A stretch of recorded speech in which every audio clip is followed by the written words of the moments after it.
beginning to get on my nerves. Who are those guys? Hi, everybody. Welcome once again to the Whitecloaks rewatch. This is part 3 and 4 of episode 2 of The Wheel of Prime. Joined once again by our illustrious stallion Pips and our Green Bay Packer Alex Green. And we have a special guest reviewer, Aludra, who you'll see with the fireworks. Let's do a quick intro. You guys all know me. I'm still sober right now, although getting there. So over to Pips quick to tell us what you're drinking, and then Alex, and then we'll throw it over to Aludra to tell us a little bit about herself, connection to the Wheel of Time, and what she's drinking, which might not be alcoholic because she sounds responsible. Well, I am back to my Jefferson's Ocean straight bourbon whiskey and enjoying it quite well. Thank you very much. Aludra? Well, if I were allowed to drink at the moment, I would be probably having Maker's Mark, because that is my favorite bourbon. But currently on some medications that don't allow alcohol, so don't need to be messing with myself. And Aludra, how long have you been reading The Wheel of Time, and what's your connection with the story? Because that's always fun to chat to other Whitecloaks to kind of see where their passion for this series comes from. Well, I picked it up in 1996, just before I turned 16. I'd moved out to a very rural area, and I was already an avid reader, and moving out somewhere else when you're in high school just kind of puts a wrench in whatever friendships you may have had, even if you already were a little of an introvert. And I'd already quite enjoyed most of the Wheel of Time. Excuse me. I've got to go to second, guys. This is apparently my Wi-Fi is down. Do you guys? We still got you. We're still hearing you, but we should let everyone know that Aludra is actually a mom, so she might have intervening duties as this comes through. Sorry. And Aludra, if you have to go, that's completely fine right now because I can. Hubby said our internet was down, but it looks like it's fine at the computer. I don't know what's going on. You're taking all of the bandwidth. That's probably what's going on. That's probably what it is. Whatever. So Aludra, I picked up Piers Anthony actually when I was like 9, 10. Little young for Piers Anthony, but at least I picked up his more child-friendly novels. So when I was voraciously going through the library, I stumbled upon The Eye of the World, which had a quote from Piers Anthony prominent upon the cover. And so therefore I'm like, oh, I'll pick it up. And promptly fell in love. It was amazing. I started reading it right before Crown of Swords came out. And my grandma got me the whole set for Christmas. So that predates me because I started reading it in '99, but also probably around the same age. And I think Pips, you started reading around the same time as I. I think we're kind of an age on that. And Alex is a bit of a latecomer, but I will say because he points out all the film stuff. I will say that I think I am with you guys in terms of the age when I started reading, but I think I might be a little bit younger than the two of you. So I also started reading probably right around 16, maybe 14, 15 probably at the earliest. Would have been like freshman year of high school.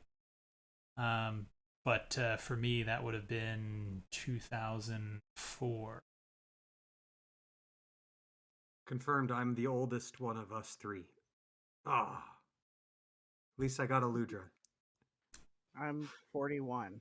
Oh yeah, I'm 39. So we're the elder millennials. I think that shows that the book has some popularity that spans at least a little bit of generational differences.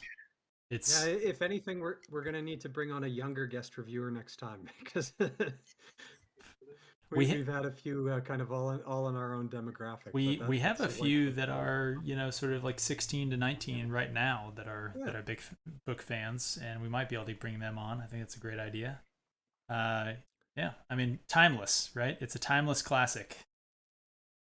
And before we go and find out what Alex is drinking, because I don't think he's piped up yet, I just want to say that since we have a mom on who's a big Wheel of Time fan and might want to share with her kids what she's doing this afternoon, I am going to do my best not to swear in this particular episode, except for in-world swearing.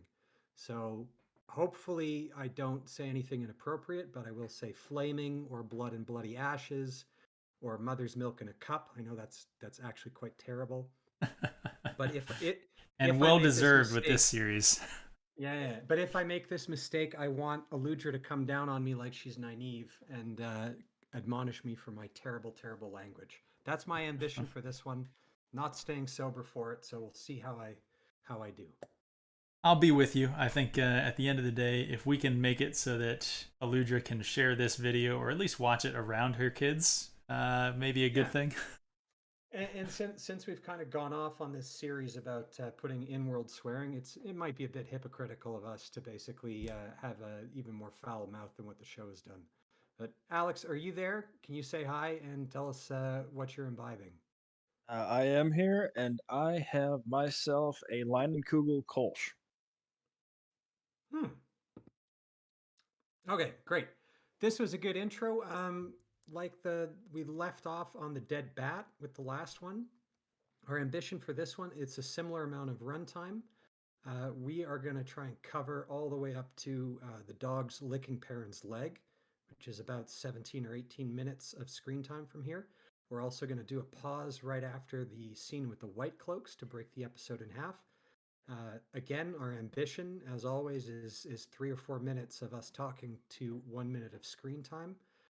Pips, if you want to play time cop to keep us moving along, I'll be the time cop to keep us stopping so we can beat the algos. And maybe we'll get through this at this time because we've already said a lot about episode 1, but there's a lot of them just riding through the trees and the fields in this episode. So maybe there's less to say, but again, it's open forum discussion. And Aludra, please pipe in on any topic whatsoever that you want to discuss about because we're happy to have you on as the guest reviewer. And if there are things that branch out to different parts of the book or different parts of episodes, feel free to chime in and let's run it to ground together. But with that, why don't we advance from this dead bat?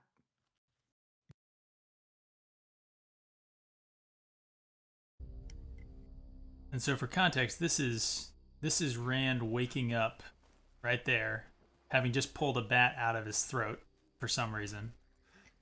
Thank you, leader of Cola, for the coach. No. How did... You saw them too. But it was a dream. So this is good foreshadowing, right? Ooh, wait, pause there. Let's count horses. Oh. Oh God, are we still on that? I think they're all there. Are all of the only 5 horses in the production there? Alex is going back to double check. Okay, so there's 4 black horses. I think. Don't get rowdy. Keep playing it forward just a little bit here. No. Yep, I think that was 4 black and 1 white horse. Which, still missing one. To be fair, it makes sense that they have the same horses for the same characters in the same scene throughout. So I guess consistency for them. They didn't swap a horse on us. I love how, like, the number of times that Rand yells at Moraine and then Lan, like, stands in front of him trying to look intimidating, and he just looks constipated. Well, that's what happens. Honestly, Lan's casting reminds me. Oh, here we go. She's about to talk about dreams. So let's just kind of throw back to the books here and how the books were different. We already discussed how it was rats and ravens. Yep. or crows, so animals that feed on death that were servants of the Dark One, and why it doesn't really make sense for it to be a bat. But the boys were actually quite reticent to tell Moraine that someone was speaking to them or that Balsamon was in their dreams. Like they didn't bring this up until was it at the Queen's blessing, when they felt that they had to confess that factoid to her, because he was, or Balsamon was another one who mentioned the Eye of the World, right? Yeah. Right. They heard about the Eye of the World from But the when you from the write out Tinkers. Tom until halfway through the season, who else are the boys supposed to talk to? No, that's a good point. Yeah. But at the same time, you've got Rand being actually more accusatory towards Moraine, like, did you do this? And Mm-hmm. the whole, did you kill the ferryman, or you're a murderer kind of thing. So in one sense, he's more antagonistic towards Moraine, but at the same time more willing to tell her an intimate detail, which I don't know. Well, I also like that we're about to get the foreshadowing here about how dreams are bad and that dreams can be lies, and the Dark One uses dreams. And then obviously we know later that they're all going to get led to the Eye of the World off of essentially Balsamon gives a dream to Swan, right? And Swan's like, yeah, I dreamed this dream. And Moraine is like, that seems fine. Well, I don't know if they actually get into that detail here, or if that was a supplementary conversation a little bit later. I feel like she's about to say it about how. I think that's the next couple lines. We're about to find out. Eyes like embers. So let's see. I think. Tell me straight can tell away. me Dreams straight have away power. right See, well. she's getting into it. So, what does that mean? It means if you stab yourself in the stomach, you die. Now Rand is screaming. Rand is upset. So and now, yeah. So So before we get too far past this, I do want to come back to the thing that that Alex said before about Lan like posturing, right? Yeah. So just to throw it out there, it's almost like when you disregard what's in the books about the physical characteristics of characters when you go to casting. It's almost like it has in-world repercussions. Rand literally towers over Lan, and Lan is like trying to like step to him in these scenes, and it's like, yeah, but the book Lan was of a height almost as tall and much like broader and like a much more physically present character. So it totally would have worked, right? It's kind of like Lan in this show is like watching Tom Cruise in the Jack Reacher movies. To Brutal be and fair, I accurate. mean, in the books, Rand and crew were only 1920 to begin with, and many men have not yet finished growing at that age. Yeah, but we know that he had already gotten his height. Most of it, but he said they mentioned a couple of times in both Eye of the World and Great Hunt how he doesn't quite have his height on him. He's an axe handle across the shoulders, but he hasn't filled out, and he doesn't have the skill. And yeah, here's maybe another point: is this why Lan is not teaching any of the boys anything? Is because they've deliberately kind of set up this antagonist relationship with Moraine. And what's Lan going to do if in one scene you kind of see him teaching Rand how to use his sword, and then in the next he's interceding to defend Moraine? I think that they cut it for time. They had to make time for Steppen and sort of weird things about cats or fish getting to the moon or whatever that line is. Oh man! All right, we're skipping too far ahead. Yeah, we can keep rolling here, but I just want to say this stuff coming up, this antagonism here, where there's this shout out. This is kind of in keeping with what they've established so far. Why should we go? What?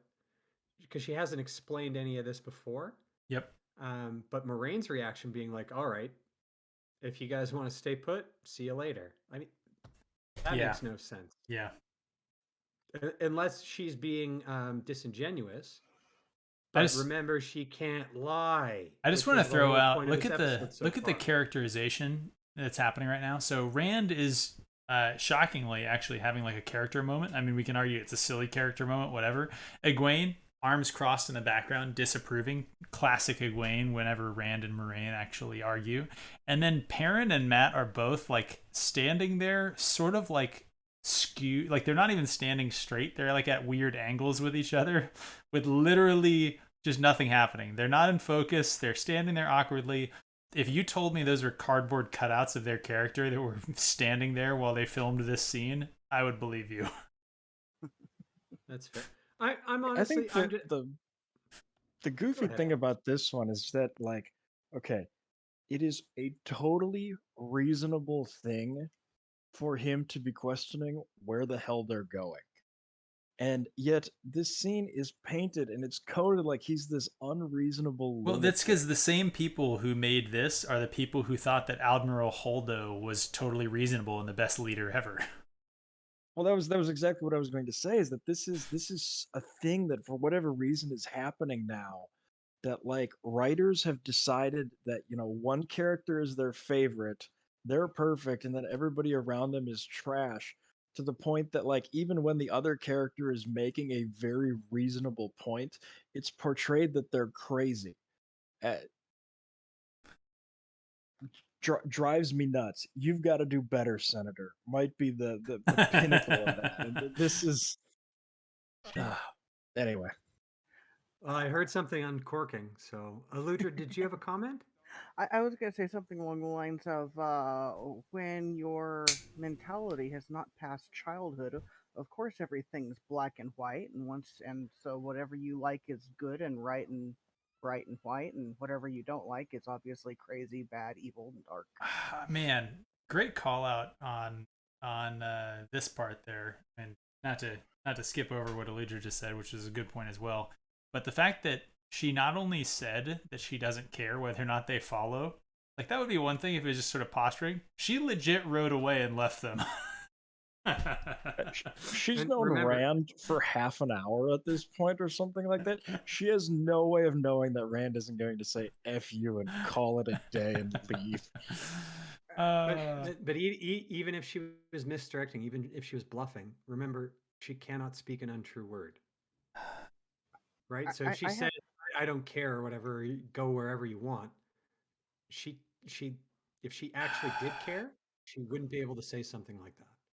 So I know that And there's we've already supposed to established that she be should care. there's supposed to be some wiggle room that is consistent with the canon, where like they can say they can say sarcastic things, right? Aes Sedai like can say sarcasm and they can joke, like those types of things. There is some latitude where like if they say an untruthful thing but they know it's untruthful and they know it's supposed to be taken untruthfully, like maybe, I'm not sure that we necessarily see an example, but I've seen people discuss that concept. But I think you're right. I mean, we've shown already that they play real fast and loose. She gives very uncareful language, which we know is the opposite of her character. She is very reserved. She's very careful with her words, which makes sense because in the world, she has to be careful with her words because she literally can't open her mouth and say something untrue. And it would destroy her credibility if she started talking and then like choked up because she was about to say something false. And speaking of cardboard cutouts, I don't think Egwene or Perrin have actually moved. I mean, Matt has crouched because he was probably standing there during several takes of filming here because none of these actors are any good. So he's crouched to take a quick rest. Perrin is probably sleeping on his feet, if that's not a cardboard cutout, which makes sense. That's in character. That's the trademark Perrin pose. Yeah, just Shoulders arms slumped, slacked. leaned over, head slightly down. I'm sure his mouth is open. We just don't have the resolution to see it, but I'm not going to take that bet. Man, and those yeah, fur let's- cuffs. Small details. So I know that in the books this is happening in spring. That don't look like spring to me. No, it's not. So It was winter breaking, and it was every- an uncharacteristically cold winter, right? Oh, right. I'm aware of that. So therefore, No, But she's why does she's it- why does 100% right. This why is does it very look like clearly late summer? fall. Look, Why no, does it look look at like look at all summer, look at early all the fall? leaves on the ground. That's but the it's been leaves that should way be since darker. episode 1. yeah. So in episode 1, you saw it like when they're coming off the mountain. the first scene with Rand and Tam, like there are yellow trees in the background. Like they turned Beltane into a fall festival, not a springtime festival. Okay. No, And- they very clearly said it was a springtime festival. I think it actually goes back Did to they really? Alex's point in his Yeah. last one, where he was just like, "What So is they- the temperature in this shot?" And I think that's the exact So- like, what time of day is it? What season is it? What temperature is it? Like, none of it makes any sense. Are we gonna have to do a rewatch of or a recap of everything we've seen already? Because I don't recall it being a springtime festival. But if they mention it's a springtime festival when everything around it's clearly fall, That would be the least world-breaking aspect of the show so far. yeah, Well, that's right. the smallest nit. We're gonna say it's in the southern hemisphere. One Sorry, more Aludra, go ahead. is the did Moraine give him her keepings? I was too drunk on the initial No. watch. No, that would have been And smart. So if she'd given them keepings, I can totally see, okay, well, I'll just trust them to follow after, and if they don't, I can hunt them down again myself. But if she No, that- didn't give them the keepings, She does the complete opposite. She didn't give that, and then she lies that she actually doesn't give a rat's ass about them. Oh God. Okay, she doesn't give a flaming goat kiss about them. So sorry. I'm so sorry. I screwed up already. No, I think we talked about that. Like, a smart character would have done the findings or keepings or whatever it is, and she's we're not a smart completely character. We're completely back to the Ross Rachel drama, Yeah, good. and let's also Wait. remember that Wait. What did she Egwene promise you last night? That you're the He one. didn't stalk her. that you're yeah. He didn't did stalk her to see he did see her take her out on her own, so he could be suspicious about what they talked about. That's not Yeah, but he didn't eavesdrop on them, so he doesn't know exactly what they said. exactly. But asking what they said, that's damn it. I hate defending the show. This line doesn't offend me. So here's the thing: if he actually did follow them and heard what they said, then he would have known that Egwene accused Moraine of murdering the ferryman and asked if Moraine was going to kill all of them. So Egwene was very antagonistic, about as antagonistic as Rand has just been to Moraine. Yeah, but now she found out that she also has woman magic, and so she's on board. She's Team Moraine now. Can I just point out that Lan left his horse line on that tree? So Yes, he did. he just rode off and was like, "That's fine. I got Yeah, okay. bags. I got bags full of supplies. It's totally fine. I got tons of rope. Or well, I doubt any one of these. Let's just keep an eye on this, but I doubt that any one of them is going to untie that. And Oh bring it no, along with them. absolutely not. But it's just like, yeah, okay, we got lots of rope. Don't worry about it. All these horses are tied up to that tree, so that rope was only tied to Moraine and Lan's horses, and they just left it. Oh my god. So good. Okay, You that's really the think she's any better than what's chasing us? Jesus Christ. Okay. Rand, you're a fucking moron. Flaming moron. Hey, flaming moron. Sorry, it was my ambition.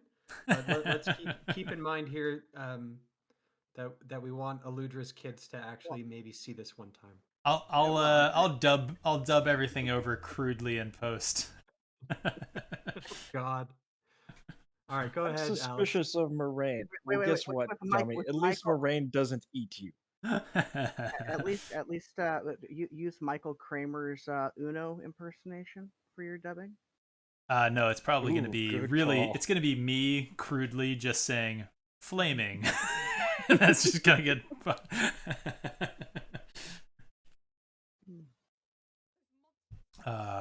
Those monsters wow. killed Nynaeve and Layla, and he's like, "Oh, Oh yeah, Layla. what a plank of wood!" Oh man, like the level of reaction. He like kind of looked down at his feet. He just got reminded within 24 hours of it happening that he murdered his pregnant wife, and his response is like, "Oh, I'm feeling my feels." Oh yeah. Oh my god. Man, Rand look- takes this very well. She calls him a bastard, which, by the way, is not I feel like something you should be calling somebody with only one parent, but he takes it rather well. Also not in But- world. I mean, that's fine. Is Rand a bastard in real? They probably got No. married. They probably got married. Well, no, wait a second. No, because she was still a maiden of the spear. She didn't give That's up a very the good spear point. to marry. Oh So man. therefore, technically out of wedlock. But it's Aiel, so No, that's a good point. Well, She was still a maybe maiden. She was still a maiden. That makes sense. It's yeah, okay. Hey, Rand is a bastard. We'll get it. She's correct. best kind of correct, technically. technically correct, the best kind. So far we've had one moment of lore accuracy in this episode. I'm marking it down. All right, we can roll forward.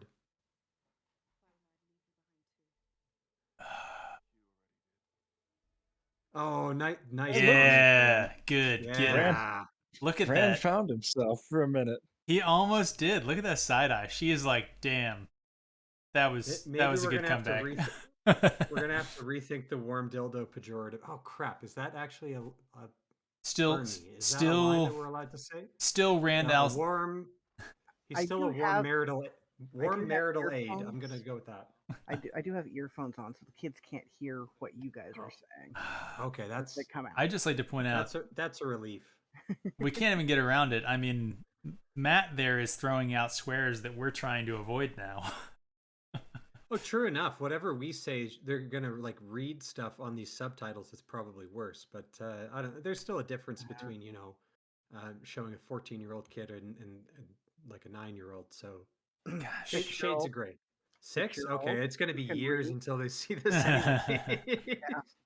It's just an exercise for me because again, if we take them to task for abandoning the in-world swearing and doing kind of modern swears, then I think we can elevate our game to try and keep up with the in-world swearing. Matt looks as disheveled now as he supposedly does later when he's in the grips of the dagger. Like, yeah, he's like a guy who, a heroin addiction is actually going to improve his haircut. Oh man, They still couldn't be asked to make any of their clothes dirty. True enough, Yeah. it looks They're crap. weirdly clean, aren't they? I would be okay with it. Like, they're just starting out on their journey. I'd be okay with it But in it's this like shot. They're weirdly raggedy too. It's The like they're problem- raggedy and clean. Yeah, and- the problem is that they're going to stay this level of clean later as well. The problem Well, with Matt they is just like slept outside for a night. yeah, and Matt's house back in the Two Rivers is about the equivalent of what they just slept in. And So- Rand was only sleeping on half a bedroll, so he should be dirty. I think they found the other half was just buried under some leaves, but we can roll for Matt's got a line here about throwing fireballs. That was kind of okay, but keeping us all alive. And as soon as I doubt that.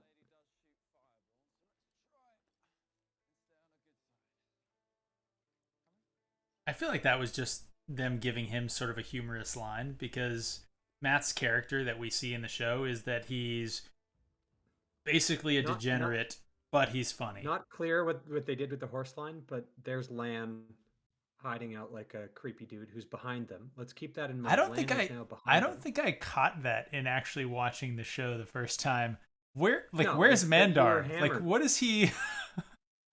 What is he even Let's keep doing? in mind, the first time you watched this, it was this is 30 minutes after episode 1, so you're an hour and a half into it. So everybody who felt anything was completely smashed by this time. So of course you're going to miss Lan. Yeah, I don't remember watching any of this. Okay. I would give them credit. I knocked them for saying that they left and just like totally didn't care if they followed. Apparently Lan actually was watching to see if they followed. But like, right, but let's establish Lan is now behind them all. Yes. Yep. And let's go to the next scene because it's a bit of an editing issue. Are we about to do the time warp again? So now here they all 1, are. 2, 3, The 4. five. Ooh. Right, he's coming from the wrong direction. And he comes up. He's like, "Hey, I'm ahead of you now." I So it's guess literally I guess if you're super Oh generous with the man. time skip, the one thing that is all right. interesting, and You this can was pointed pause out here. to me, is if you go through Matt's dialogue, like literally 80% of his lines are like a super half-hearted quip that isn't really a joke. Yes. And they're just like, Matt's the funny guy. Matt quips. And that is literally his lone character. Like it's terrible. Well, yeah, he's a degenerate, and he's They the wanted fun him to one. be Jack Sparrow, but they failed. That is it. That is it. Matt is Jack Sparrow. But he's not. That's the problem. Oh man. A little all right. close to Han Solo, I feel, but that's my opinion. Here we go. Do not mention the White Tower. I'm a lady. So- Man, it's almost like if it- they had given her that introduction originally, if she was Lady Alice, maybe. I don't know. I don't know what kind of person could have came up with a good sort of backstory like that would have linked it together. So here's one thing to indicate that I haven't been drinking enough, but I will give them credit for that line that I'm a lady of a fallen house. That is technically correct. She is of House Damodred. House Damodred used to rule in Kyrian. They are not ruling any longer. House Ryotin is in charge, so she is from a fallen house. Good for you guys. I think Sarah Nakamura earned her salary for that line. But before we get into this scene, I just want to contrast it to Watchers and Hunters, which is a chapter in The Eye of the World. This is where the White Cloaks are actually introduced. They're in Barillon. You're introduced to the biggest jerk in the series, Dain Bornhald. Rand gets in a kerfuffle with them. Pretty sure Wireman beats Dain Bornhold on Jerky. No, because Wireman's actually a dark friend, and again, full spoilers. But Lord Wireman's an actual dark friend, so he has an excuse. Dain Bornhold is just drunk. Do we want to with go? dad issues? Do we want to go But- into this before we see how the show handles it? Do we want to show the show handling this first, and then? I think no, because I think most of the people who are watching this have already read the passage. But what I thought naively going into the show, and in part of the reason this is why I picked Dain Bornhold as an avatar. So I thought the best way that you can actually show a strong female character in a show, and why Moraine's a great choice, and they got Rosamund Pike to play it, and there's all this hype about it. Is holy cow, that scene where the sniveling loser Dain Bornhold gets basically bitch slapped, or damn it, I did another swear. He got flaming goat slap. No, I don't know. I don't think there's an equivalent for it. He didn't get goat slapped, but he got something. Mother's milk in a cup. That scene in the books in Watchers and Hunters, where Dain Bornhold spies Rand when they're trying to leave Barillon, Yep. makes a whole bunch of pretentious statements, and then sees Aes Sedai, and he pulls out his sword and he attacks Moraine. And well, it's after Moraine says you would bar my path, and then you dare strike at me, and then the sword clashes and his sword gets bent in half, and all 5 of the White Cloaks fall down. Moraine's using the Mirrors of Mist, and she's growing into a giant. Like, what better way to kind of show your Lady Gandalf off than doing that scene from the books as written? And actually, it was, it's a good piece of world building as well, because it shows both the incredible power she has, but also the limitations, right? So she makes herself look like a giant, but it's only from one perspective, right? So she looks like a giant to them. She steps over the wall, but I believe Rand kind of sees it. Like as she steps over the wall, she is normal sized again, and like the illusion sort of ends. And we know that from later looks in the book as well, where that effect with the one power is directionally oriented. And also she doesn't kill them all. She doesn't throw a bunch of fireballs. She doesn't do a bunch of stuff. She mostly uses the power in ways to kind of trick them, without actually hurting them.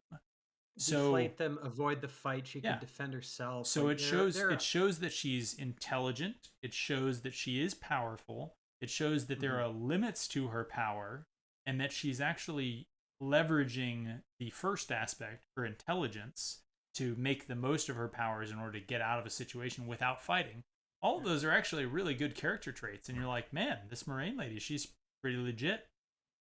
But let's also not forget what is the real point of the Whitecloaks this early on in the book, and it's to be an obvious foil for the White Tower. And now the ultimate irony of the Whitecloaks is that at the end of the day, they were infested with fewer dark friends than the White Tower was. But because Dain Bornhald and all the Whitecloaks you meet early on are such jerks, it actually, from the reader's point of view, you're going to empathize more with the White Tower as a result of that. And that was the whole point of jerks like Dain Bornhald early on in the series. I don't know It's that an we can obvious- necessarily make that statement about it being infested with less dark friends than the White Tower. Dude, like over a quarter of the Aes Sedai are Black Aja. Sure, but we never actually get an accounting of the Whitecloaks, right? So we never Well- get well, an accounting of dark friends in the Whitecloaks. We do We know of the we do White Cloaks that know- are left at the end in the last battle. They have a whole legion, and they aren't Sure. basically doing evil betrayals in the middle of the last battle. Sure, but a legion of the Whitecloaks is less than a quarter of their original strength, right?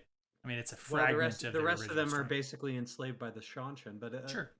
I'm just your saying point's that we taken. we don't actually have enough information to make that claim. I think it's No, potentially a fair point to make that they are But- at least as infected, but yeah. But the White I Cloaks think are not. I think it's not it's an an issue of overpowered. a The White it's a Cloaks are propo- not it's a- an overpowered associate. They're not an overpowered force. Agreed. As they're portrayed here, right? They're portrayed in this show like they're either more powerful or equivalently powerful to the Aes Sedai when they're clearly not. And that Yep. was the key point too about the Moraine scene in Barelon, is that she manhandles them. She is overpowered. She is not really afraid of them. There are limitations, like she can't go out and kill them willy-nilly, but the White Cloaks are not a threat to her. White Cloaks are a threat if they get a random arrow through somebody, but they are not what is being portrayed in this scene coming up, with Moraine acting so obsequious. This is so out of world that it just offends me. It's also worth pointing out that in the books, Moraine actually could have killed or at least attacked the Whitecloaks when they swung the sword at her staff and she, blocked it, right? She could Yeah, have she could- actually killed them and been in keeping with the three O's, right? And she still didn't. So we see her having the opportunity to be violent and choosing not to be. And in the show, we have her without the actual opportunity to be violent, and we see her doing it anyway. And I know you brought that up in our last rewatch. I hate this scene so much. I like that they Okay. call them Whitecloaks instead of Children of the Light. Let's stop So- here when we so see them. from Can you the- stop here? From the subtitling and therefore like the actual showrunners and the production. So we say Whitecloaks is a shorthand, right? We know in world it's sort of a derogatory term, right? That they wouldn't use themselves. But it's interesting when you see the subtitles refer to them as Whitecloaks that the showrunners have picked a side, right? It's not Children of the Light, it's Whitecloaks. At least they overpowered us. So I'm going to point out one thing here, and I hope you guys notice this too. But how many White Cloaks are walking alongside horses? Half. Why? Who the heck goes riding like this, right? Why are there, it's not like some of them are legionnaires. They're walking alongside horses, but half of these White Cloaks aren't even mounted. I just want to point out that we can travels this say way? there are 2 brown horses in this shot. So we need to increase our number to potentially 7 because there's 1, 2, 3, 4, maybe Holy 5 shit, black the horses. horses and a white horse. So it could be our 5 black horses and a white horse. And then I think I see at least 2, maybe There might- 3 brown or chestnut horses. There might be a later scene here where there's actually There's one more. You see everybody kind of. There's one parting more white ways, horse as but well. All They right. found at least 20 horses in the Czech They Republic. found some horses. Yeah, I see 3 white horses, 3 brown horses, and 3 black horses. All right, we gotta get off this. For the horse purpose of the running joke, they still only have 5 horses. All right. Well, at least we can give them credit for racial diversity among the horses, right?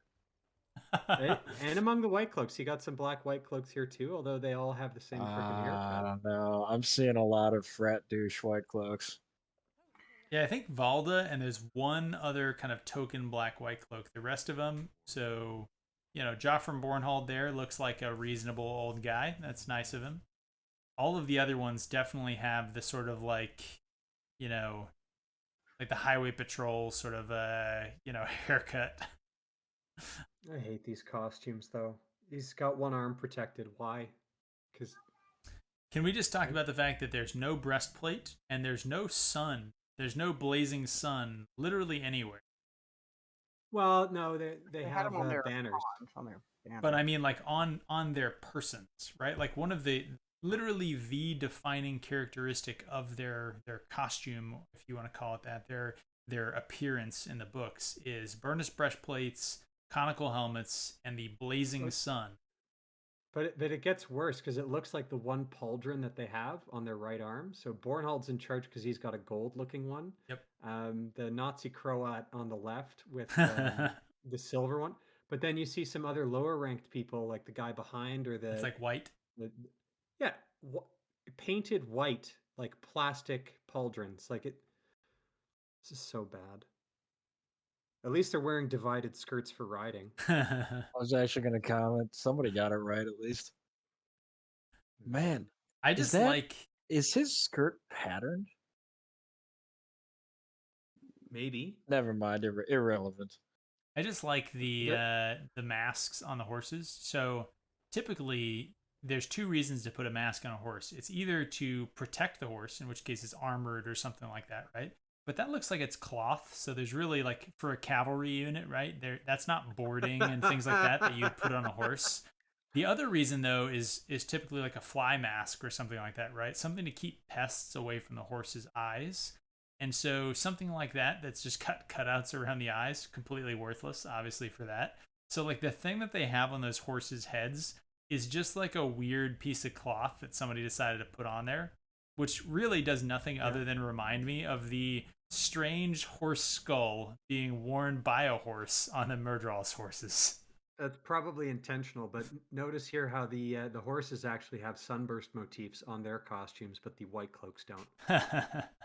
Heck, the horses have head protection, whereas the And the white cloaks Whitecloaks- apparently are only worried about their left shoulder. Well, and left forearm, don't forget. Oh, yep, the left forearm is there.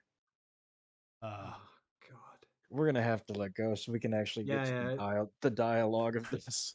Oh man. I like how he's like none of them have any swords or anything either.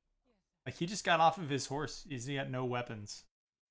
So they are going to White Bridge. She does have a sister in the city. If you think it's not her literal sister, but Aes Sedai, so that's fine. Except no, she said Whitebridge, right? Gosh, she Yes, literally just lied. No, They are have headed to White Bridge. Bridge in order to get to Camelin. Yeah, and then I have I'm a sorry, sister in the city Tarvalon. though. There's Yeah, no A sister but being sis- an Aes there's no Sedai Aes sister. Sedai in Whitebridge. Well, There in might the be. books, There are. she says that she assumes that there's an Aes Sedai in a city as big as Whitebridge. But in the books, she doesn't need to get healed because she never got stabbed by a sword that was thrown at her from 50 yards away.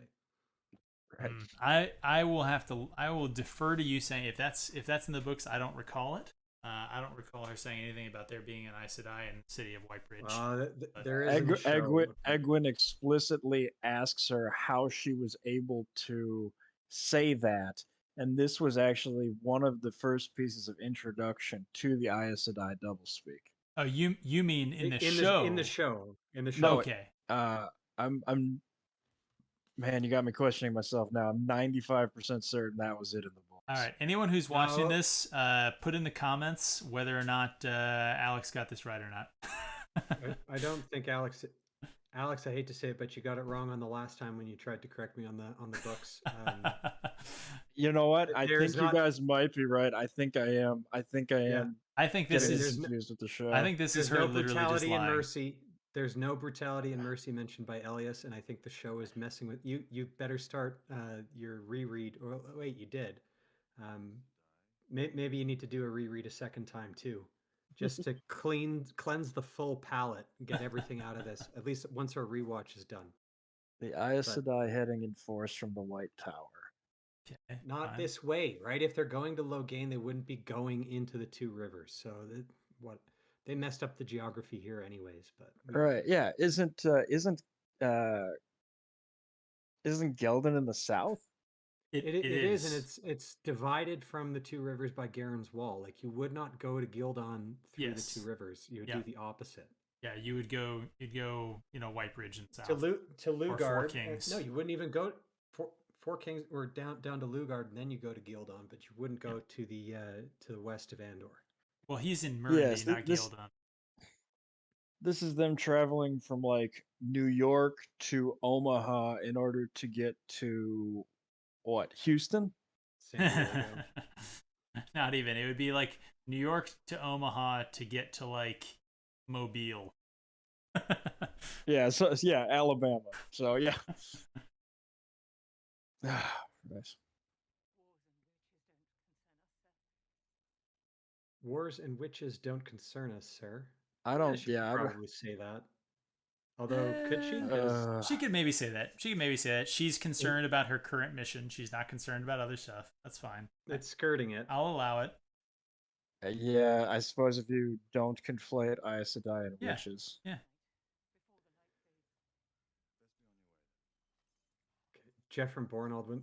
So I'm pretty sure Shad and some others, maybe Disparrow, pointed this out too, where it's like you got a lady all dressed in blue and a guy with a Yes. sword Yes. who kind of walks next to him, and then never mind the other people that they're kind of going with. So not But- only that, Valda is supposed to be a blade master, and we know from the books that like anytime anyone who knows how to use a sword sees a warder, they're like, that dude is like a compressed spring. Like that guy is a warder, whether or not he's got the cloak.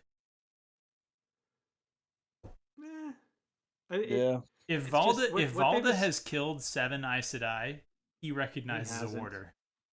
If Valda has killed 7 Aes Sedai, he would recognize an Aes Sedai because they all dress Yes. like airbenders, right? They've all got color-coded costumes. And Moraine's obviously wearing one here. And again, Valda's not a questioner, True. but they're making him one here. So I don't know if they're conflating Valda and Carradine as the same character. But as was pointed out, he's the worst questioner ever because why doesn't he just ask straight up, are you an Aes Sedai? Yes or Which no? also, She can't. Joffrey equivocate, Bornhold she would can't not lie. have used the term questioner in front of a question. He would have said, we have Right, one they of would the have been hand of the light. Exactly. So the only worse thing is if they actually refer to themselves as Whitecloaks, which they might actually at the end of this. But All those who seek passage through through our our land. land. Interesting. Okay, Good, land at least calls says him it's out. not your land, but a Whitecloak would not say that in the first instance. And now he just starts groping her creepily. Just so Land could make a comment like this.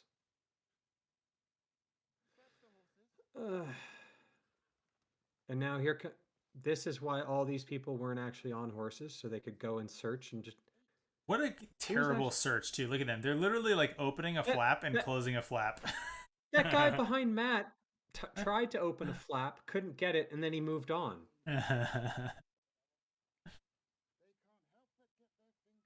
And he's looking for rings.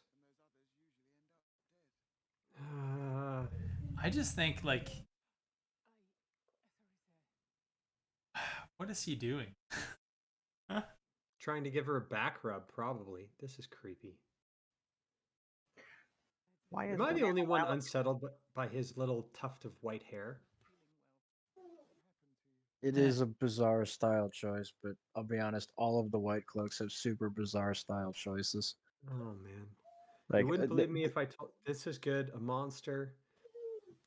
But in the books, when they mention Trollocs, so it's Perrin and Egwene, Yes. are mentioning Trollocs in the Two Rivers, that just makes the White Cloaks more suspicious because they aren't supposed to be this far south. Yep.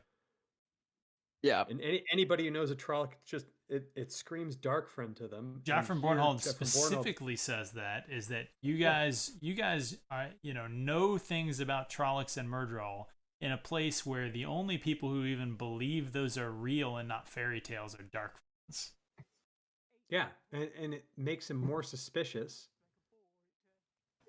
And here, this should be making Jeffrey Bornhold more suspicious, and it's doing the opposite. He goes and recommends for Moraine to go see her wound checked Yeah. by an Aes Sedai. West of here, which, by the way, not west of here, south of here, the path out of the Two Rivers goes north. And this is the mind-boggling thing: is he's actually saying Trollocs this far south, so he realizes that's atypical. She's not lying there. They actually did come from Terran Ferry, but that's not where the Trollocs were.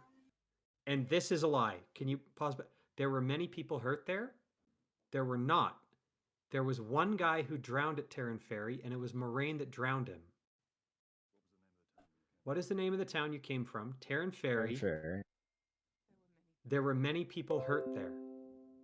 I don't know. How the hell can she say that? Can you say that she's making a reasonable assumption that when a maybe herd of Trolloc rolls through, they probably hurt a lot of people? Unless she knows for sure. When you see a bunch of Trollocs standing on the dock, I'll give him this one. I think she's said several lies within this episode, but I think that's just I'll give that one a pass. Yeah. Perhaps you can go help them in Terran Ferry. And that we children of the light steer clear of Aes Sedai. No, you hunt them down and you take their rings after you chop off their hands and burn them at the stake. And here he's saying, go find one to heal up. When you get to Whitecloak, find one. So maybe this is Whitebridge. Yeah, sorry. Maybe this is where you got the whole there's one sitting in Whitebridge, which we obviously know that there isn't because they go through Whitebridge and don't find one. Although I suppose maybe we're supposed to believe that the pack of them that they run into with Logain they're all in Whitebridge. Yeah. Are they trying to set up here that are they trying to show us the beginning of the divide between the Whitecloaks? Because if so, they do not do a good job of it. It just looks bizarre. I don't know whatever decision they're making, it's probably not conscious. Only one of those women can heal the wound you have. Yeah, he would never say that. But I mean,